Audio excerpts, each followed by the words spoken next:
Alright, here we go, another motherfucking video! So, we're talking about today, motherfucker? Huh? America's smallest but heaviest motherfucking label. Remember that? If you're an old fuck, you remember that label. Actually, before I get into that little funny story, I guess, I've been recording these videos. I guess I've been yelling too much in the fucking house because, get this shit. Fucking cops came over my house the other day. I guess the neighbor thought there was some fucking domestic dispute happening in the house or some shit. I guess they thought somebody was getting beaten. So they called the fucking cops to come knock at the door asking if everything was okay. I guess I was in here fucking yelling too much. They got fucking scared. I should have went to the door with this fucking mask on is what I should have did. I should have went to the door naked with just this mask on and said, oh, there's no problem, officer. We're just having a little fun in here. So I'm going to not talk so loud because I don't want to scare the neighbors. Okay? So we're going to talk a little lower. Is that cool? Fuck that bullshit! We're going to keep this motherfucker loud! There's no fucking whispering into this shit! Anyway, yeah, it's pretty fucking funny. But yeah, we're going to talk about Wild Rags Records. You know, it's, for me, it was a very crucial label. Because, I mean, just like everybody came around the late 80s, 90s, early 90s, you were into Earache Records, Road Racer, Nuclear Blast in the early times, Seraphic Decay, shit like that. But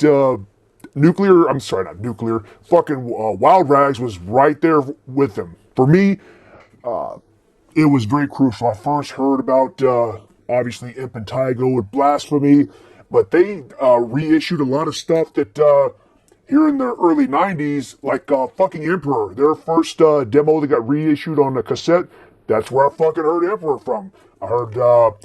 I think I heard Burzum from there as well. I can't remember because I used to get those little paper zines that people would send back then. When you order a demo, people would circulate those little fucking flyers. I think I might have heard Burzum there, or it might have been Wild Rags, whatever the fuck. Them, Meat Shits, Judas Iscariot, Vital Remains, a lot of shit like that. Internal Bleeding was on there.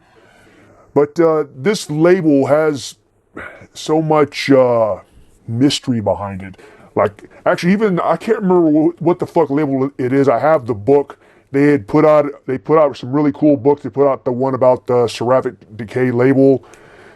I'm sorry, I know we talked through fucking email or whatever. I can't remember what the label is, but I asked the guy, so why don't you do one about Wild Rags? And he was kind of, I can't remember the answer, but it was basically said it was too much of an overwhelming task, which information about the label was pretty sparse. You can't find a lot. I mean, from back then, I'm just using from my personal experience back then, I would order shit. I heard that the motherfucker was a ripoff.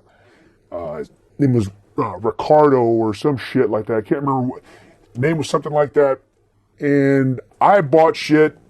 I always got it on time. I never got ripped off. He would send me zines, the Wild Rag zine, which was cool because I learned a lot of fucking bands on there. And he sent that shit all the time. So, from my point of view, I have no issues with it. But then I started getting these little flyers saying Wild Rags is a ripoff. And I know a lot of it was from Nuclear Death that they were saying that. So apparently there were some issues with them. Again, I don't know. I just know from my personal point of view, they were fucking solid. They released some really good shit. And looking back on my, or for my research, I found throughout the years, word of mouth, whatever, people that did actually live in California, and the guy had a Wild Rag storefront. Some people say they went in there. He was a very cool guy, and he was very knowledgeable about the scene. It was all about helping the scene out, giving people free shit. And then other people said he was a fucking asshole and ripping people off. So I don't know. I see a lot of both pros and cons about the motherfucker. Apparently, he had some tax issues, tax evasion, and U.S. government went after his fucking ass. I don't know if he's in prison or what the deal is. And there was also some shit that's saying that he and his wife were in that. And they also had some other store. They sold clothes or some shit. And then I don't know. It's all, nothing is actual in stone because I just seen from hearsay, people tell me. But I guess the IRS fucking shut his ass down. So the U.S. government went after his ass, and then they had an auction for all of his shit. And apparently, the guys from the band Sadistic Intent bought a bunch of that shit. So I'm sure he got some real cool shit, or they got some cool shit out of that. And I guess, and they used all that shit to start their own record store. The Dark Realm, it's in L.A. I guess it's still. I don't know. I don't know if it's still open or not. But that they got bought a bunch of shit off the Wild Rags sale or whatever, and put it in their store, which was, if you remember, if you got those fucking catalogs back then, it was extensive. They had a shitload of crap in there. Not just their releases, they distroed all kinds of demos. I mean, it was obviously, he was a hard-working motherfucker on the scene, because all that shit, he put some time into it. And this was pre-internet, everything was just mailing orders, and, mailing out flyers and catalogs and whatever. So, he had to have loved it, but I don't know what the fuck happened on that. But anyway, a lot of crucial bands came through there, like Impetigo. I'm not going to spend a lot of time on Impetigo. You should know who Impetigo is. If you're watching this video and you don't know who the fuck they are, then just don't even watch this channel, man, because you're in the wrong fucking place. Because Impetigo is classic gore, grind, death metal, whatever you want to call it. I bought all that shit from Wild Rags back then when they originally released it. And I did feature Impetigo on one of the other videos. I did 10 death metal albums I like or some shit like that. And I talked more about them and whatever. So that's that. I don't need to talk about them anymore. Another classic band that was on that label was Gamicide. They were from Arlington, Texas. Great fucking band. Classic thrash. They formed in 1986. They played from 86 to 92. They had some demos and whatever. But they released the LP album on Wild Rags, A Victim of Science. It was 1989. Really good fucking fast thrash.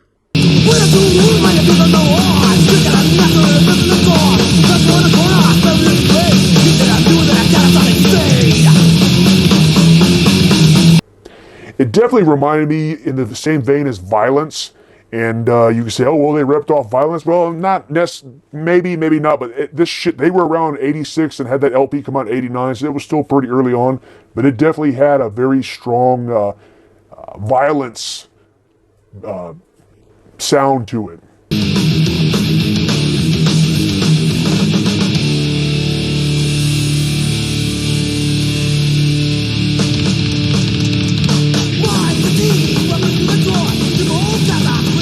And last I heard, in 2016, they released a box set with all their demos and a compilation, some other shit on there. I didn't get that. I just got the original tape. That's all I fucking need.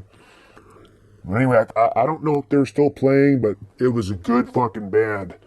Another band that was so good I got off Wild Rags was Nausea, which has Oscar Garcia, who's also in Terrorizer, but that band Nausea, and of course the fucker was in Terrorizer, which this also is so. Again, if you don't know what this is, go fuck yourself.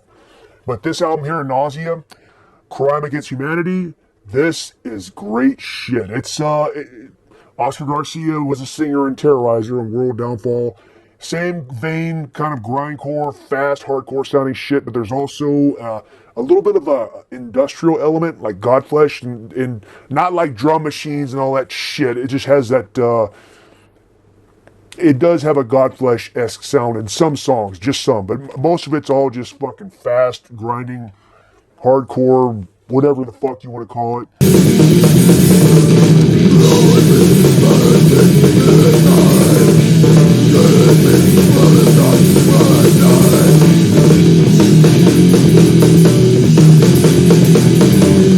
They, Los Angeles, California, again, all this is in California, started in 1987, Oscar Garcia.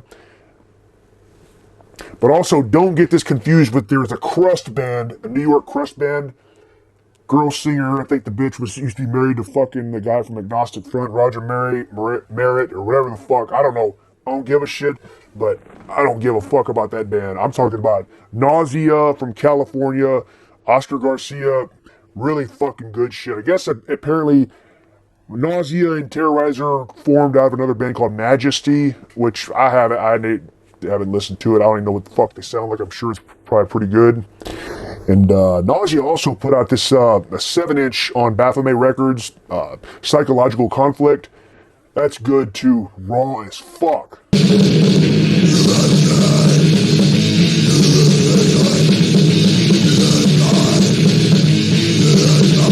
Moving on, another cool band that was on Wild Rags Records was Toxo Death.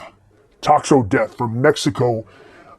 It's apparently one of the first Mexican death metal bands that came out in 1984, so that's death metal back then. That was pretty early on.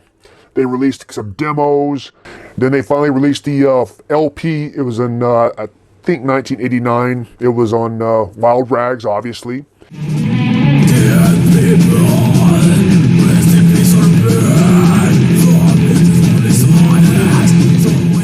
The album Mysteries About Life and Death, it's pretty good. Is it one of my favorites? No, but it's good to have. Pretty classic, especially Mexican death metal. There's a lot of good history in that scene, so this was one of the early on bands.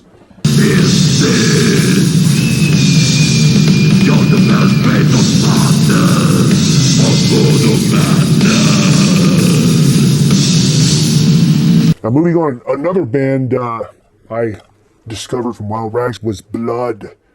Their first LP, they're from Germany. Impulse to Destroy. This, when I first got this and put it on, if you have this, you know it starts off, it sounds like a jet taking off, that sound, then goes right into the album, fucked up vocals.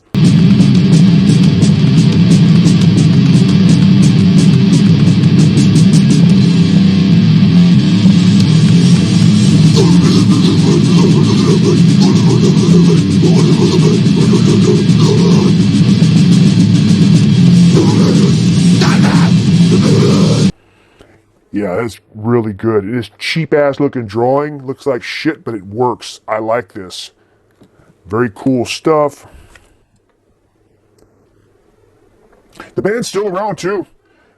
I saw that they did a split with Incantation. I guess it was a kind of a slap at the band called Blood Incantation, which, to me, I think that's fucking retarded.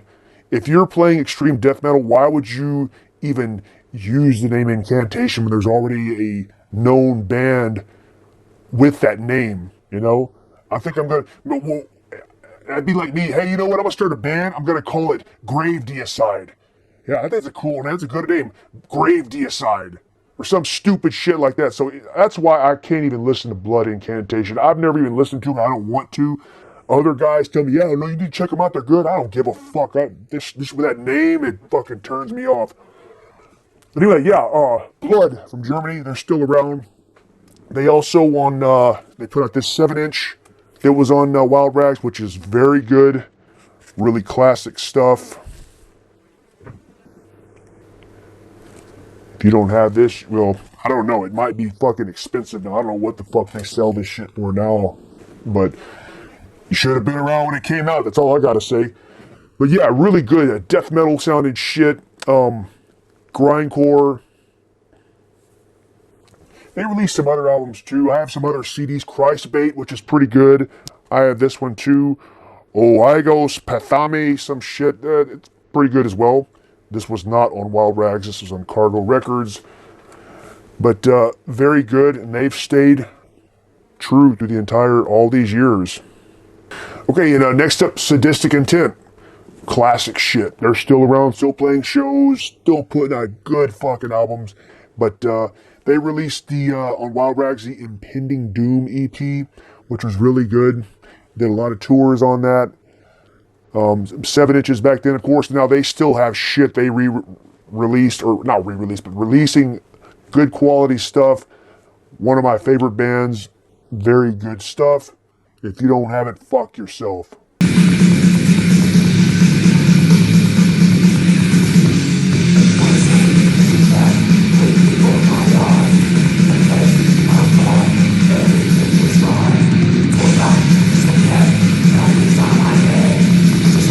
Another band, Hellwitch, who are still around, and they're actually playing a show around here pretty soon. I probably will have to go because it's a classic band. They released a full-length Sisgil Mescrency or some shit. I don't know what the fuck it's called, why they want to name it some weird shit. And then they also had a EP, Terra Symmetry. Both good thrash. They put out other stuff too, but those two are what I always go back to them. Just fucking fast thrash.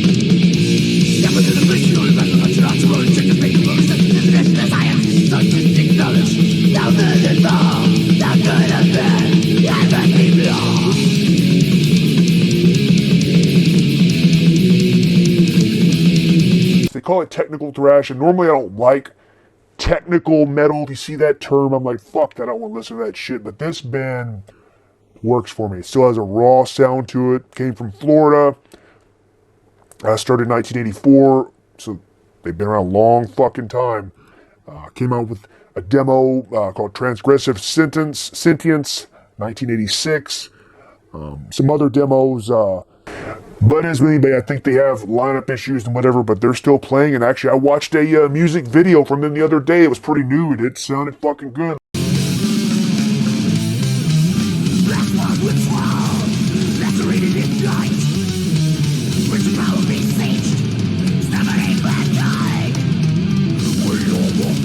Looks like got some of the main old folks, but there's some new guys in there. You had a young guy playing drums, but pretty fucking good. Next up, Bloodcomb. Fucking great name. It's crazy. Their album, it was Death by a Clothes Hanger, 1988. Wild Rags Records, crazy shit. But the original ad for it says, featuring the brothers of Tom Araya and Jeff Hanneman from Slayer, which was fucking comical. John Araya really is the brother of Tom Araya. The other guy was not related to the Jeff Hanneman. It was just as a joke, I guess. But it's just a fast thrash sounding shit.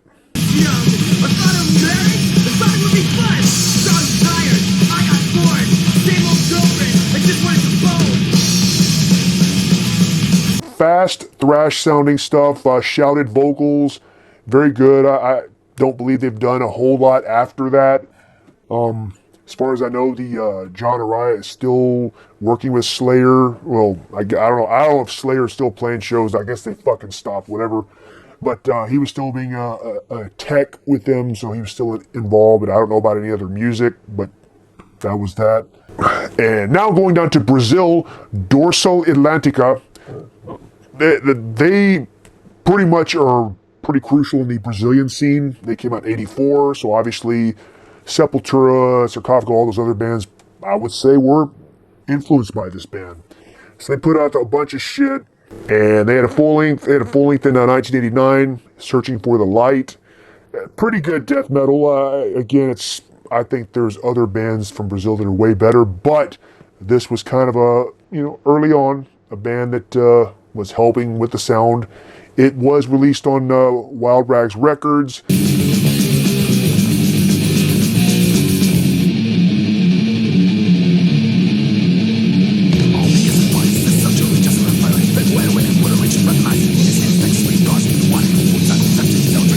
But I think before that, Heavy Discos in Brazil released it before, but then Wild Rags reissued it, which a lot of Wild Rags Records did that stuff. Like I said, with Emperor and some other stuff, they reissued or licensed it, whatever they can put it under their name.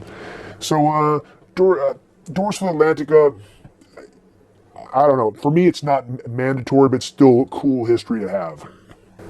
The other band, Zombified Preachers of Gore. That self-titled EP, 1991, Wild Rags Records, that is some good fucking shit right there. That is one of the bands, I saw them on the order form. I said, I'm buying this just because of the fucking name. Just because of the name. And did it deliver? Yes, it did.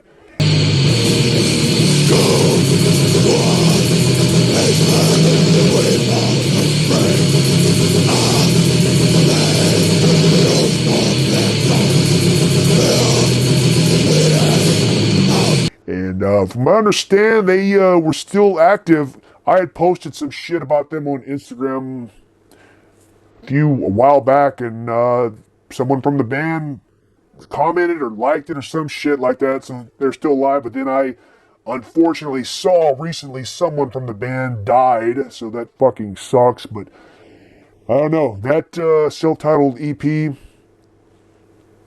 fucking great shit.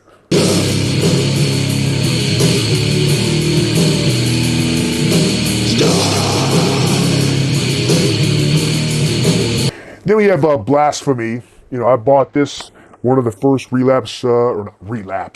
first Wild Rags records I bought was this. And this fucking album, man, I don't even need to play any shit off here. Look at this fucking thing's broke, god damn it. I try to take care of my shit, because if you look at all this stuff, it looks like it's brand new. Still has that brand new smell of a cassette. Very cool shit. Fucking satanic skinheads! But yeah, I'm not playing any Blasphemy on here, because if you don't know what that is, you're a fucking idiot.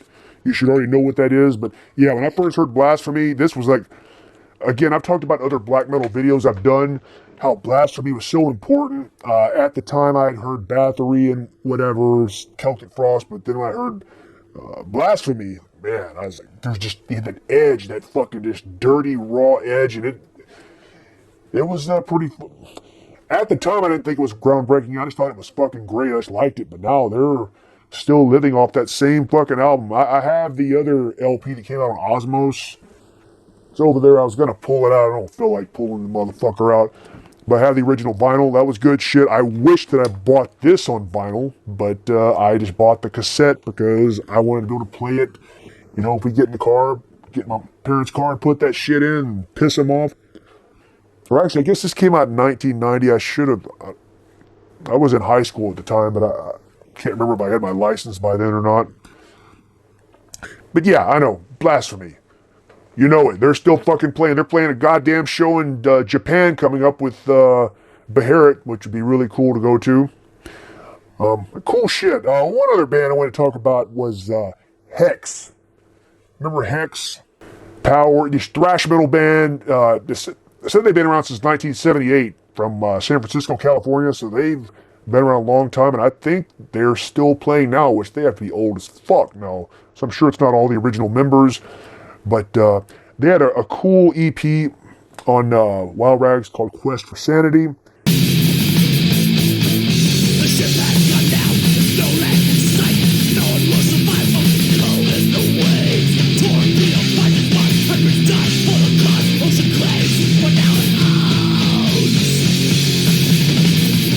They released it on a 12-inch EP. Pretty cool thrash. And then they eventually went on to Century Media and released Morbid Reality.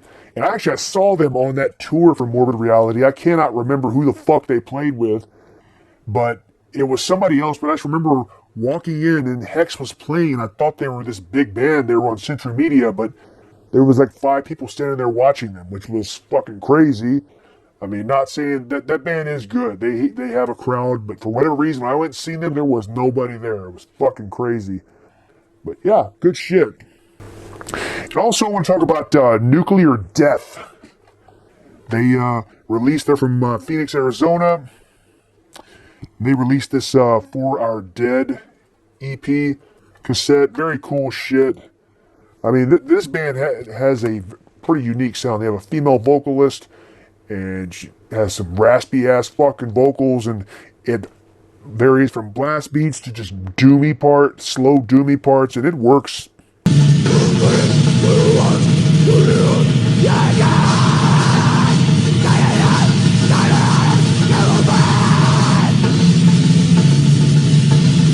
I mean, I bought this shit, thought this is good. I like the art inside, what is the photos of the death. And I also liked all the covers. I think Lori Bravo is her name. She did the artwork on the covers, which it looks very primitive, but it works. This fucking ragged ass art works perfectly for this. And I think this is one of the bands that said a lot that they got ripped off by Wild Rags, which I don't know. I saw there was an interview with with her on some shit a few months back, and seemed pretty sour about the whole thing. I don't know, but I bought this Bride of the Insect, Charon for Worm, for our Dead, and for our Dead. This EP, those three, good shit. Very interesting. I feel pretty original sound.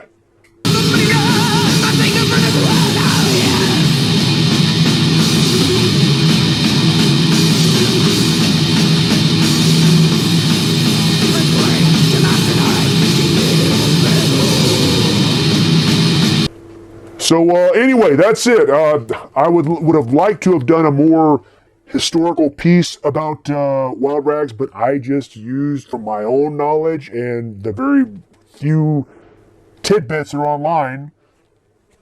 That's where I got my knowledge from. I'm curious if anybody else knows more about this shit. Like, did the fucking motherfucker go to prison for tax evasion? I mean, did he go to prison? What's he doing now?